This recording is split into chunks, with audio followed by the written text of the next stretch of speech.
สบ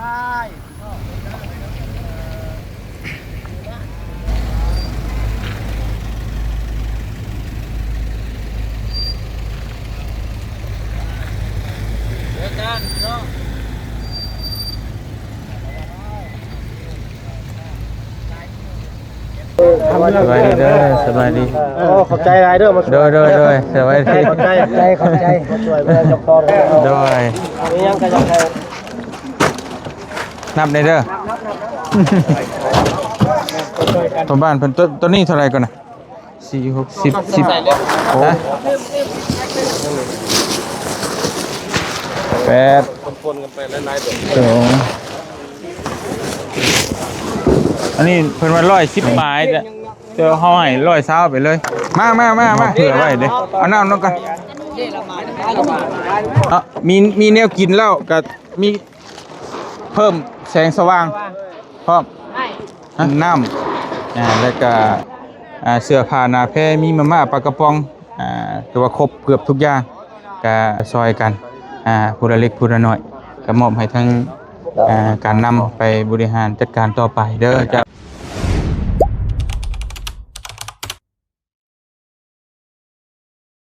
โอเคเอาสบายดีเด้อพี่น้องเด้อสบายดี FC บัญชคูทุกคนมื้อนี้ก็มาร่วมโตกันป้าตัวพร้อมหน้าพร้อมตาเนาะอยู่อันน่ะปั๊มปตทลัก35เมืองจำพรพี่น้องเอ้ยมื้อนี้เฮากำลังสิเดินทางไปแจกเครื่องแจกของอยู่ที่หมู่บ้านหยังก็เพาะบ้านท่าม่วงเมืองจำพรแขวงสวรรณเขตเนาะท่วมนักบ่ทั้งนั้นนักหลายโอ้นักสกัดอันนี้โดยทั้งพ่อเพิ่นสีพาไปเพราะว่าทั้งพ่อเพิ่นเป็นคนพื้นที่และทั้งบ่เตียงแล้วก็ทั้งน้องๆเพิ่นเนาะทั้งน้องต้าแล้วก็อ้ายเพิ่นแล้วก็ทั้งทีมงานรวบรวมของกันก็สินำไปมอบให้ทั้งหมู่บ้านเนาะก็บ่ฮู้ว่ามีจักหลังคาเพาะมี130ตกอยู่200กว่าหลังคา2บ้านนะ2บ้านรวมเป็น2บ้านเลยเนาะ2บ้านโอเคพี่น้องเอ้ยเดี๋ยวสิเป็นได้นั่นก็ไปเบิ่งน้ำกันแต่ว่าตอนนี้เนี่ยเฮามากันนี่รถเด้อ1 2 3 4 5 6 7 8 9คัน8คัน8คันทั้งเบิดเนาะพี่น้องเนาะป้าโตพี่น้องเอ้ยเนาะพร้อมบ่ทีมงานพร้อมพี่น้องเนาะแต่พร้อมก็ลุยไปน้ำกันเพราะว่าก่อนเฮาสินัดกันมาได้นี่ก็แต่ละคนก็สละเสียเวลาอย่างแฮงบางคนก็คือทางสาวน้อยนี่ก็เพิ่นก็ถิ่มเงินถิ่มคำมาหลายเติบปิดห้านเด้เพราะเพิ่นเปิดห้านแลกเปลี่ยนทั้งห้านขายเครื่องหลายอย่างเนาะพอเงินไหลเข้ามือหลายตื้อพี่น้องเอ้ยแต่อันนี้หยอกเด้อพี่น้องเอ้ยพอแฮงได้พอหยอกพอคลายเครียดเนาะมีแต่ว่าเดี๋ยวสิให้ทั้งพ่อเพิ่นนำพาเนาะเพราะว่าเป็นคนพื้นที่ได้นำพาไปพี่น้องเอ้ยทีมงานเฮาก็สิตามไปแจกเครื่องแจกของแน่ใดก็ติดตามในเด้อพี่น้องเด้อเป็นกำลังใจให้ทีมงานเฮานี่เนาะบ่ฮู้ว่าสิไปเข้ารถเข้าได้บ่หรือบ่ได้ก็ไปเบิ่งนำกันรถเข้าได้บ่โอเคได้อยู่เนาะโอเคจนว่าขี่เหือเข้าคือเฮาไปนะจนว่าคิดว่าเป็นแบบนั้นพี่น้องเอ้ยเป็นจังไดก็ไปเบิ่งนำกันตัวจริงอีกบาทนึงเนาะพร้อมทีมงานลุยไป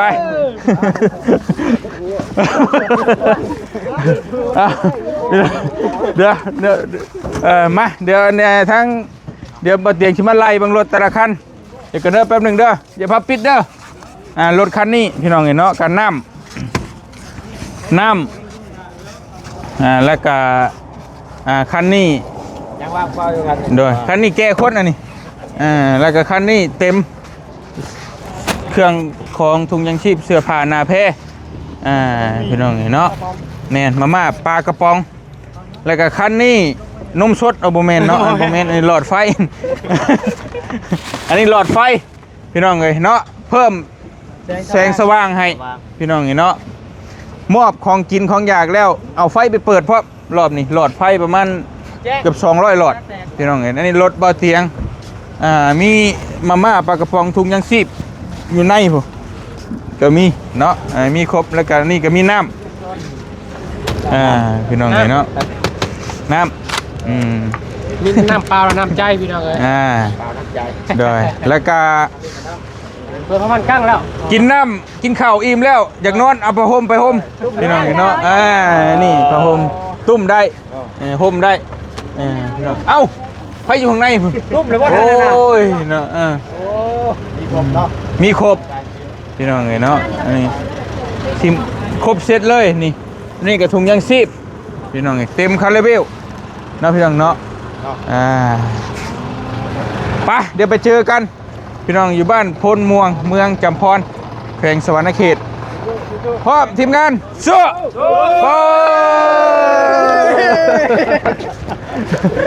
ไปเจอกันบ๊ายบายเป็นคนอาทิตย์เบาเตียงทองเนาะนำพาข้าพเจ้านี่ก็นำทางมาสู่บนจุดที่ได้รับผลกระทบทั้งบ้านลำเพชรบัตรม่วงเฮาที่มาซอยพี่น้องถึงน้ำท่วมคือว่าพร้อมด้วยประธานสมบูรณ์เป็นประธานสมาคมของบ้านขบวงดงเมืองข้าพเจ้าเป็นฐานรองก็นำทีมเลยรถทั้งหมดก็ถือว่า10 คันเนาะทั้งรถข้าพเจ้าเองที่ได้นำทีมไปนี้เนาะพวกนาสู่บ้านขบวงประเทศในทีมงานของพวกเฮานี่ก็ตกอยู่ฮอดประมาณ30 กว่าชีวิตเนาะประมาณนั้นแหละขอบใจ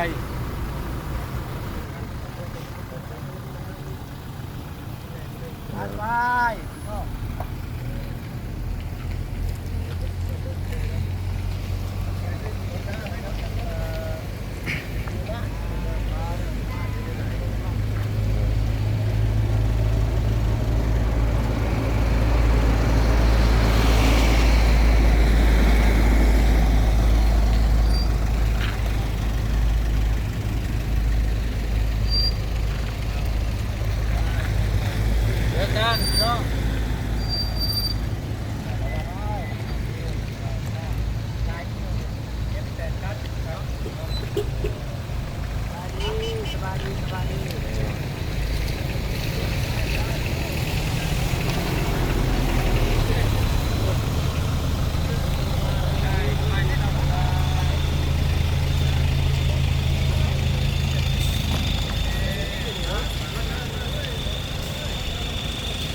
หอดแล้วพี่น้องเลยป้า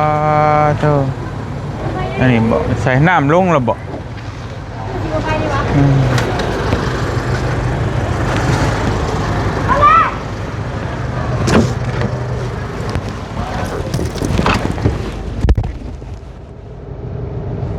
ไป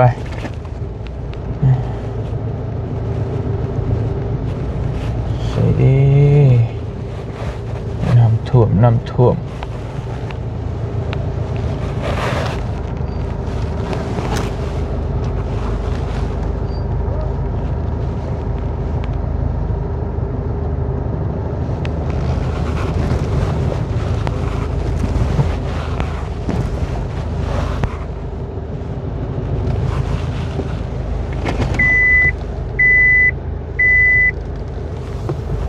มาเลย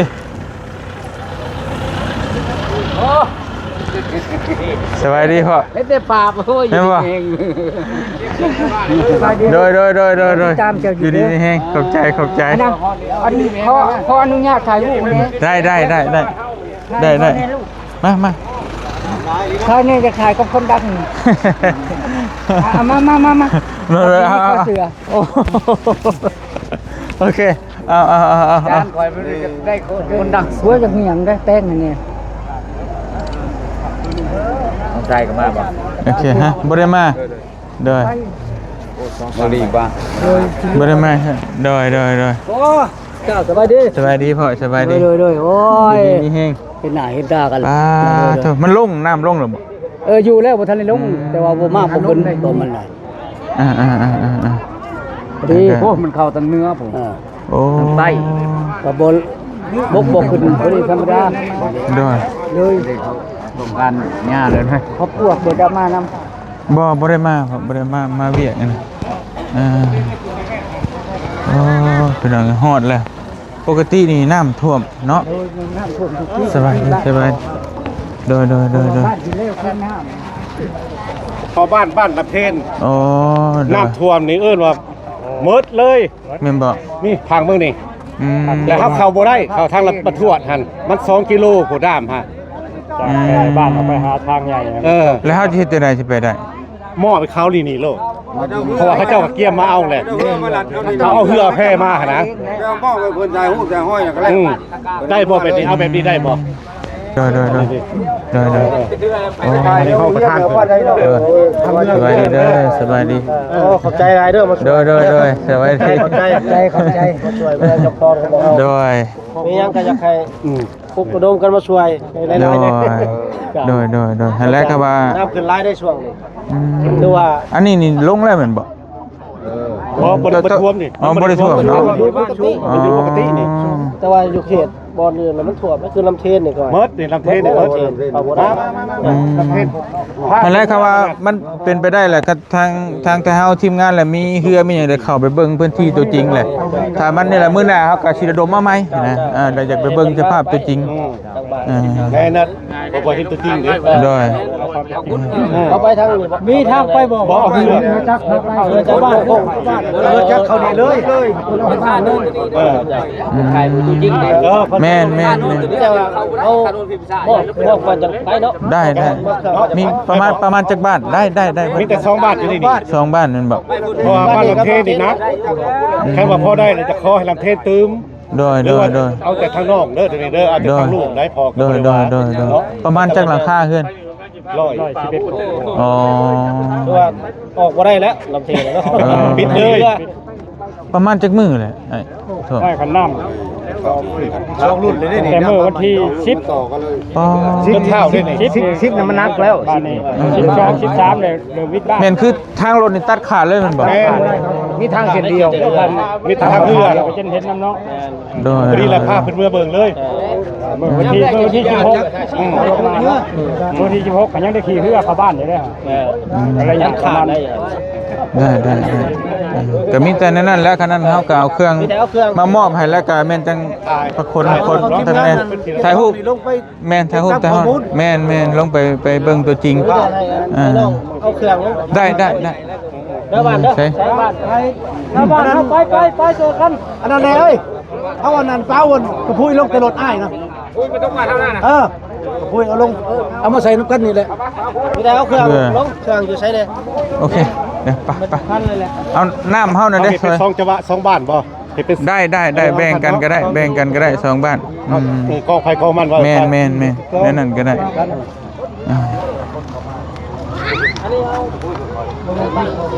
ไปห้องกันเป่าคุยลง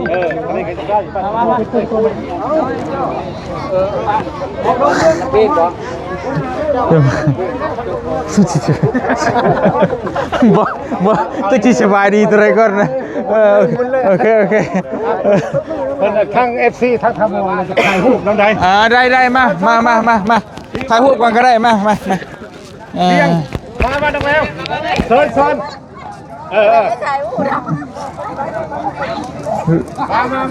โอเคอันนี้ทางหัวหน้าของประกันมึงจะพอโดยสบายดีเด้อขอโทษหลายๆมาช้านิดนึงเพื่อนนั่นเพื่อนนี่โดยใช้สิถ่ายใช้เขาก็หรือว่าเฮาเครื่องด้วยจังถ่ายประเดียวเนาะเอาลงบัดเนาะโดยมันจังเนาะเอาลงน่ะจังถ่ายเนาะได้รถเฮาอันน่ะรถเฮาตัวมีน้ำนะถอยมาพี่ก็ได้ถอยเอาน้ำลงก่อนด้วยเอาน้ำลงก่อนก็ได้ใครแต่พ้นกับเพื่อนเนาะใครเนี่ย บ่เศร้าบ่ได้เฮา แบบนี้จะมาดู นั่นแหละพี่น้องเลยเนาะเพราะว่านี่ก็ทางชาวบ้านอันนี้แม่น้ำเซพี่น้องเลยเนาะผู้ใดเซจำพรไปลงอาบน้ำ จะเปิดไหม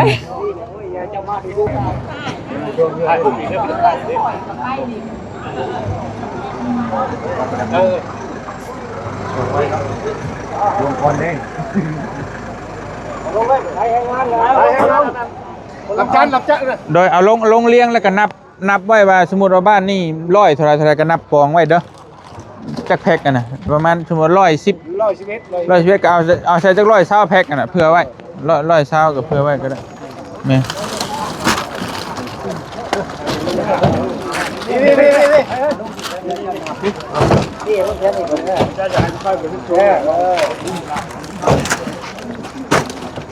นับได้เด้อ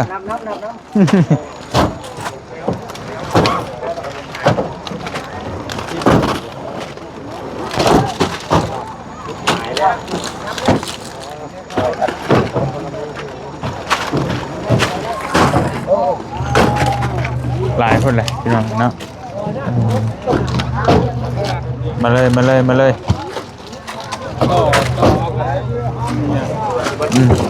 ต่อเลยก็ได้บ่เป็นหยังแถวละ3ฮะ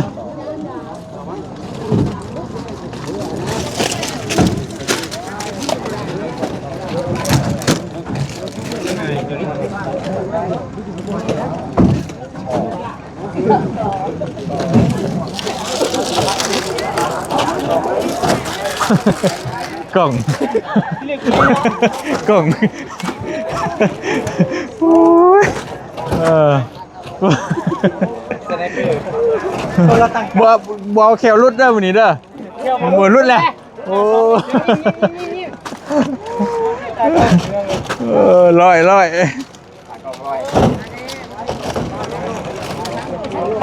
เป็นว่ามีเฮือจักลำเดี๋ยวจังไปเอาเครื่องมอบอย่างเรียบร้อยจังประสานต่อตัวนั้นอีกเทื่อนึงประมาณทีมงานเฮาก็หลายพี่น้องบ่ฮู้ว่าสิไปเบิดหรือบ่หรือว่าจังได๋มันลำบากเพราะต้องเอาเรือข้ามเข้าไปอีกเท่าไหร่ก็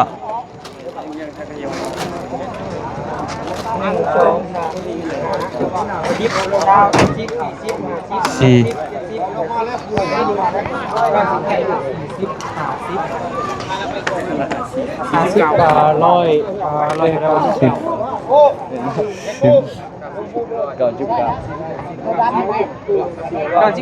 แพ็ค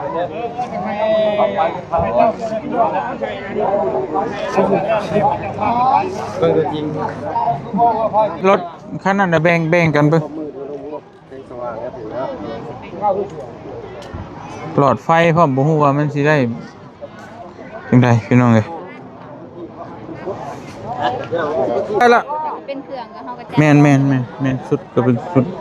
นะครับคำนั้นเฮาก็จังไปต่ออีก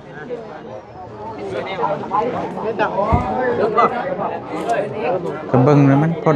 เบิ่งพอดีกระเทินบ่รู้จังได๋รถได้หาสมุดเอาแค่นี้แล้วแบบเรากันก็ลงนี่แม่นเอาตัวนี้ให้มันแล้วกันฮะเฮ็ดใช้อันตัวบ้านเพิ่นตัวนี้เท่าไหร่ก่อนน่ะ4 6 10ฮะ40ดื่มสิแค่นึง100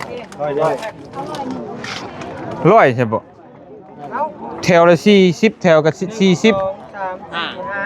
80แต่ว่า5แพ็คได้5แพ็คบ่โอเคเดี๋ยว5แพ็ค100นึงแหละใส่120โอเคนับเด้อ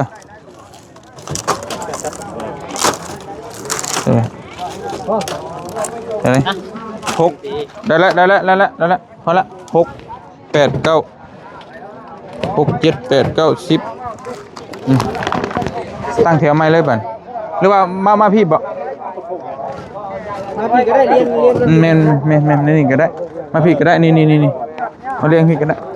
เคโอเค เรียนไปแบบนี้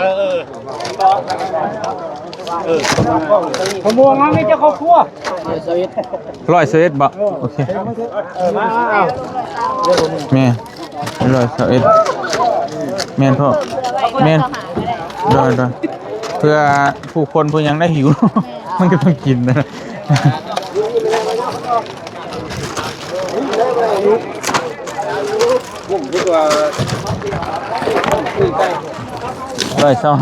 125ลง130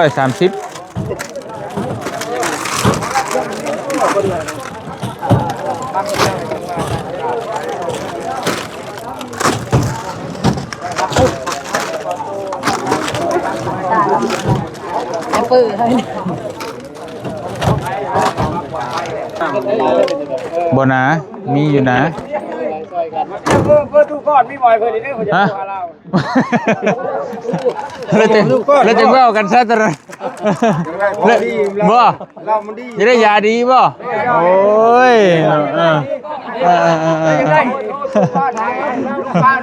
ดีแค่ดีว่าบ่ นี่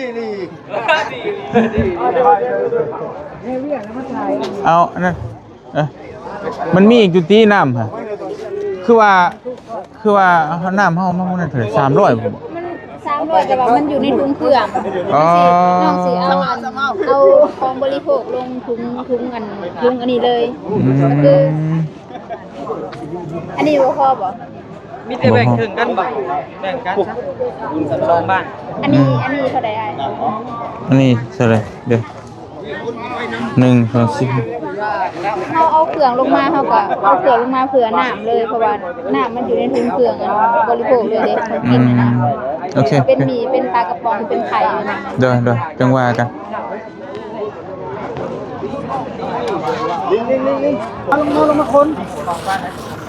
ข้างหน้านี่ก็ได้หรือว่าบอกว่า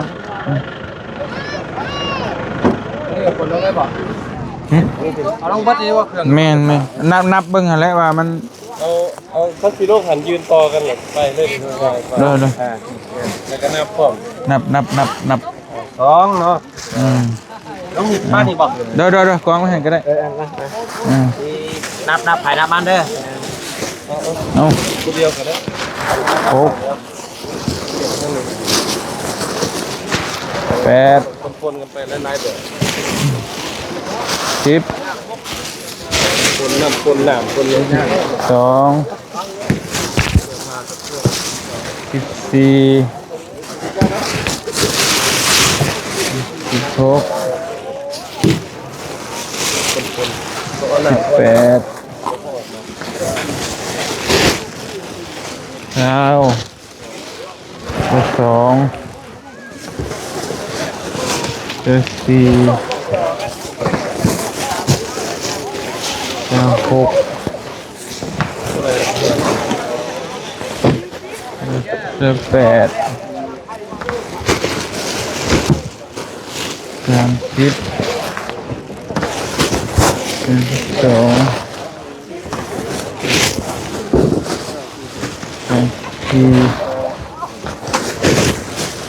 2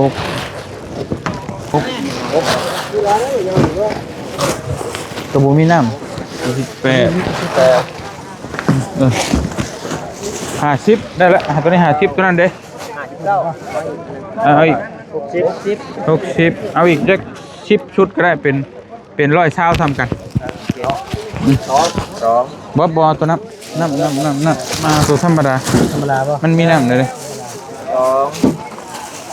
3 4 พอละได้แล้วพอละ10พอละโอเค 10โอเค เอาลงพูดบ่นี่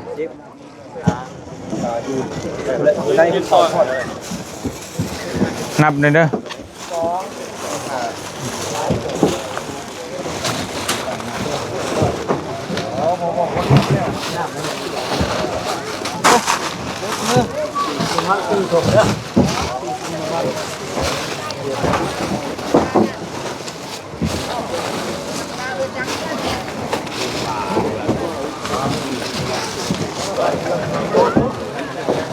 แม่อันนี้เพิ่นว่า110ปลายแต่เฮาให้120ไปเลย พอเผื่อไว้เด้ ครอบครัวเนี่ยสองบ้าน อันนี้เป็นวันหนึงอันนั้นหมู่บ้านอันนั้น125แต่ฮะ 43ถุง 43กับไปเอานี่รถไฟอีกรถไฟใช้น้ำทันเอามา แล้วบ่บุญรถป่ะเอาตัวนี้ออกก่อนเนาะรถออก อืม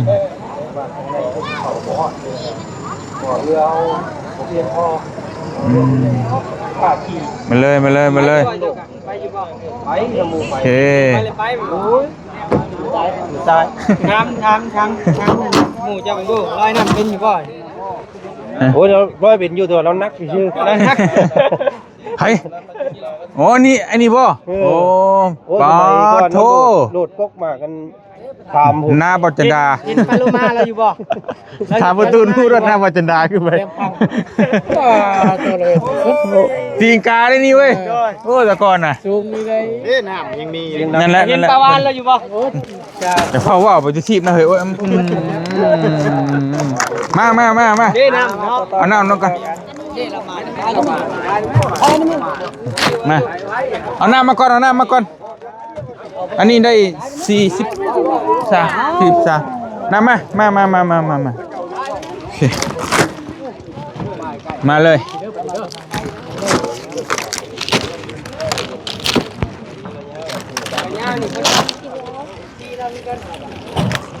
โอ้ยมาเลยมันสูงพวกมา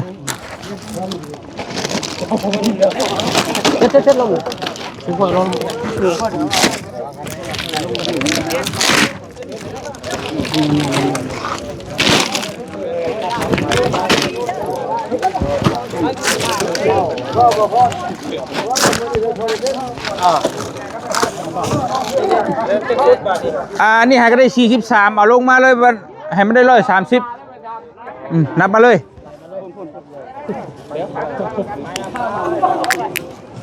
พี่มาถ่ายทั้งหนาแล้วพี่ ยังถ่ายรูปบ่เอามา ถ่ายเอาเลยถ่ายเอาเลย หากได้43ด้วยตัวมีน้ำมาไว้ก่อนก็ได้ตัวมีน้ ถ่ายรถยันอะไรเพียงนี่ถ่าย ำเพราะว่าน้ำมันมีเลยดิ ถ่ายรถถ่ายรถบางตัวทองคนดำ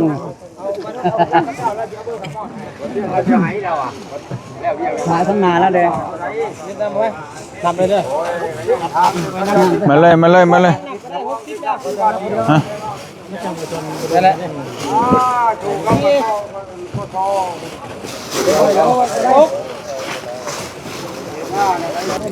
มาโอเคฮะโอเคละฮะหลอดไฟเก่าไหม เอากันบ้านละ50บ่ แบ่งกันก็ได้มันก็พอจังเฮามีหลอดไฟพร้อมแล้วก็สิแบ่งกันเนาะแต่ว่ามันประมาณ100นี่แหละแต่ว่าเฮาก็แบ่งกันแบ่งคนครึ่งจะได้ว่ากันเอาไว้กันก็ได้หลอดไฟลงก็ได้แล้วมุมบ้านละ50เพื่อนละ50สิไปไต่สิใช่ได้ มีเงินเสียค่าไฟบ่พี่น้องเอ้ยนี่หลอดไฟเอาหลอดยาวซะ เอายาวซะบ่ ไม่เอายาวตัวปูไว้ก่อนยาวนี่มันจะซ้ำกันมาพี่น้องอันนี้เนาะมีแนวกินแล้วก็มีเพิ่มแสงสว่างพร้อมฮะไรละ แข่งเพราะละแนวละ25 บ่เอาตัวยาวมาก่อนก็ได้เดี๋ยว เอาแนวกันเนาะเจ้าก็เนาะ ถ่ายน้ำน้ำบ่วางบนน้ำถ่ายรูปแล้วเลยที่อาจารย์ได้ล่ะ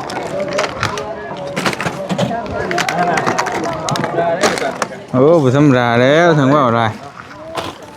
1 2 3 4 5 6 7 8 9 10 13มา13 15 18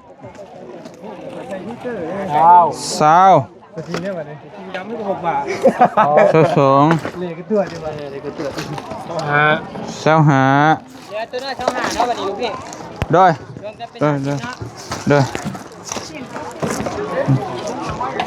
บริเสียงแล้วตกแท้ เอาลงหลุม ได้อยู่คิดแนมจะต้องมัน เฮ็ดเนี่ยนี่เอา ตอนนี้มาแบบเนาะ ได้ใส่ก็ได้เอาใส่ก็ได้เอา สี่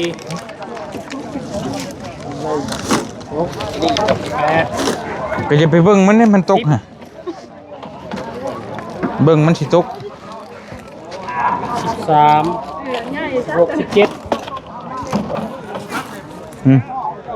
26ละ26แล้วมันก็เกินน่ะเกินเลยดิ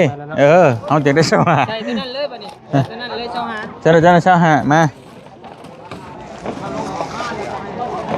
มีน้ำของกินเครื่องหนึ่งนุ่งถือพี่น้องเอ้ยถือว่าครบเบิดเนาะ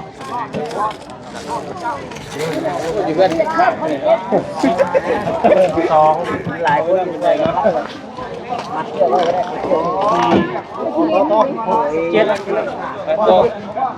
17บ่ ต่อกันไปแล้ว 24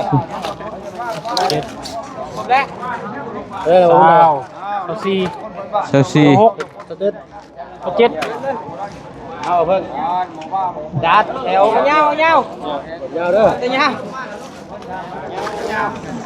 บ่ยาวจังได๋สะดุ้งแนวนั้น กะทิทำนองที่ข่อยน้ำเนยได้กี่ดิ ทำนอง ได้ละ 2 4 16 17 9 21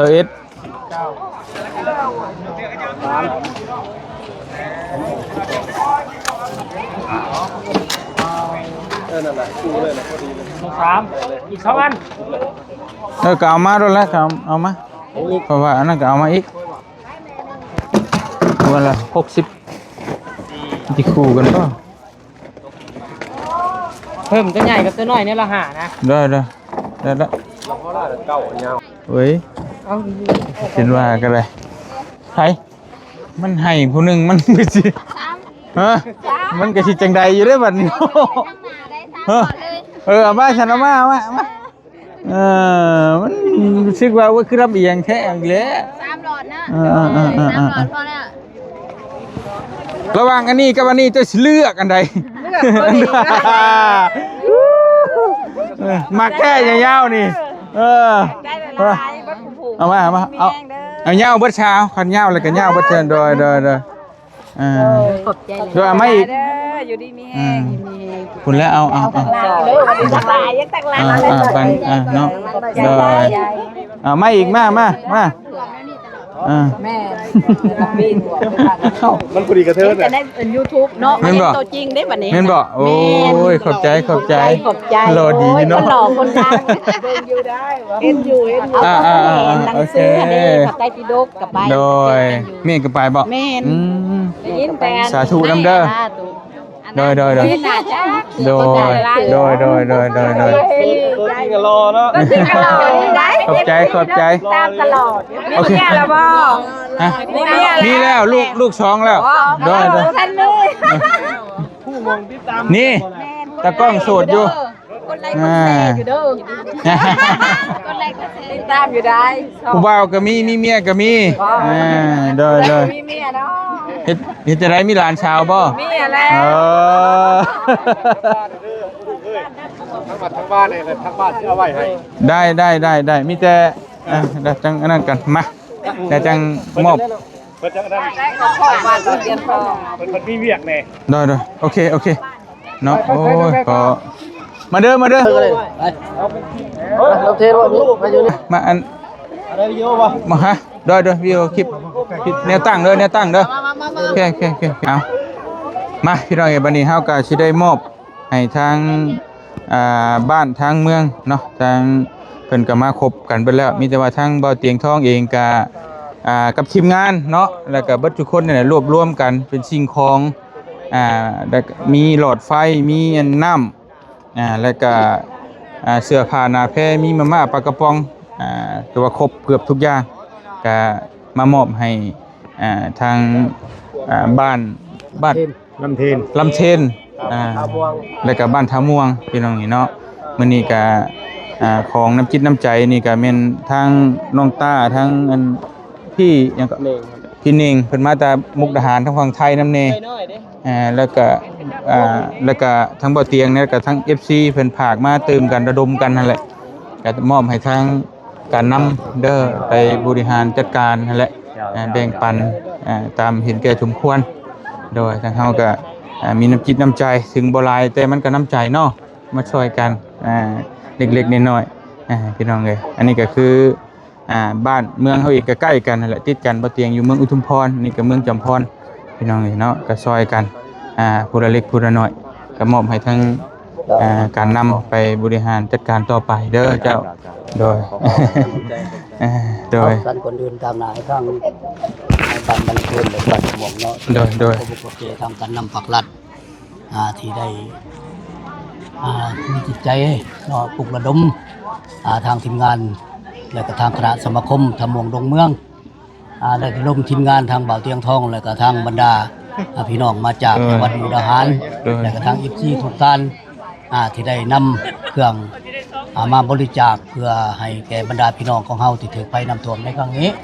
นอกจากสั่นต่างนายทางเบิดบรรดาพ่อแม่ประชาชนภายในบ้าน2บ้านคือลำเทนและทำม่วงก็ขอแสดงความเคารพขอบใจเป็นอย่างสูงทางสำนักงานรัฐ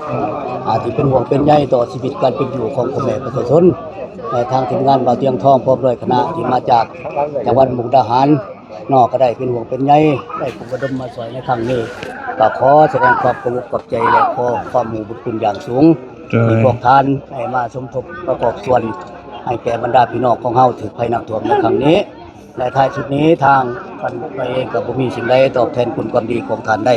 ก็ขอวิงวอนสิ่งศักดิ์สิทธิ์ทั้งหลายนี้จงคุ้มครองปกปักรักษาให้ทางการนำของเมืองจำพรของเฮาพร้อมด้วยทีมงานบ่าวเตียงทองและคณะพี่น้องมาจากจังหวัดมุกดาหารจงมีสุขภาพเข้มแข็งมีอายุมั่นขวัญยืนเนาะสำเร็จในหน้าที่การงานและหวังว่าเถิดหน้าบรรดาทานจะได้มาซอยเนาะให้แก่บรรดาพี่น้องชาวบ้านของเฮาที่ถูกภัยน้ำท่วมในครั้งนี้ขออวยพรพวกท่านเดินทางจงมีสุขภาพเข้มแข็งมีอายุมั่นขวัญยืนเจ้าขอขอบใจเลยสาธุสู้ๆเด้อทั้งขอให้ผ่านพ้นไปได้ไวๆเด้อสู้ๆพี่น้องเฮา โดยขอบใจหลายเด้อโดยของเฮาให้มีสุขภาพเข้มแข็งสาธุมาในที่นี้ก็คือเห็นนั่นแหละเนาะโดยประสบภัยน้ำท่วมโดยแต่ว่าโอกาสหน้าก็สิได้เชิญมาร่วมในงานแข่งเรือขอมือทางคณะสมาคมเพิ่นสิมาร่วมประชุมหามื้อเนาะสิได้แจ้งทางทีมงานบ่าวเตียงทองโดยมาร่วมนำกันอีกเนาะเจ้าขอบใจหลายๆโดยพี่น้องเอ้ยโดยมาไผสิถ่ายรูปบัดนี้แล้วเวียกแล้วพี่น้องเอ้ยมีแต่ฉะนั้นแล้วเดี๋ยวบ่เตียงก็เดี๋ยวจึงสิเข้าไปเบิ่งว่าสิเข้าไปได้บ่ไปถ่ายทำทาง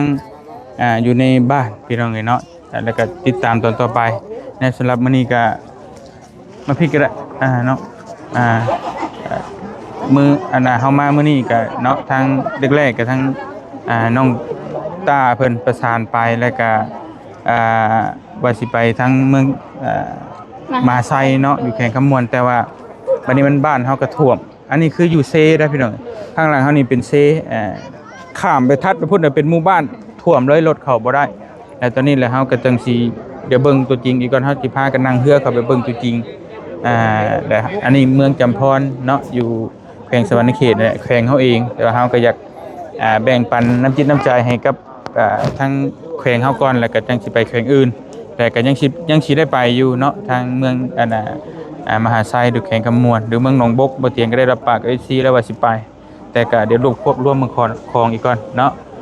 สำหรับมื้อนี้ก็เป็นพวกน้ำอีหยังหลอดพื้นหลอดไฟสิ่งของต่างๆนี่ก็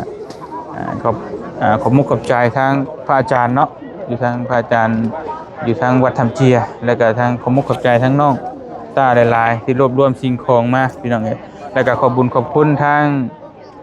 FC ผู้ใหญ่ใจบุญบ่ทุกคนที่ซอยกันเนาะแต่ได้ก็ขอบมุกขอบใจขอบคุณให้อยู่ดีมีแฮงบ่ทุกคนให้ร่ำให้รวยเด้อเดินทางไปทางใดก็ตลอดปลอดภัยเนาะสาธุมุกขอบใจหลายๆเดี๋ยวติดตามช่วงหน้าเดี๋ยวเฮาสิพาเข้าไปเบิ่งหมู่บ้านนํกันเป็นจังไดก็ติดตามนํกันเนาะสำหรับมื้อนี้ขอตัวไว้เพียงเท่านี้ก่อนส สบายดีเด้อเดี๋ยวเจอกันบ๊ายบาย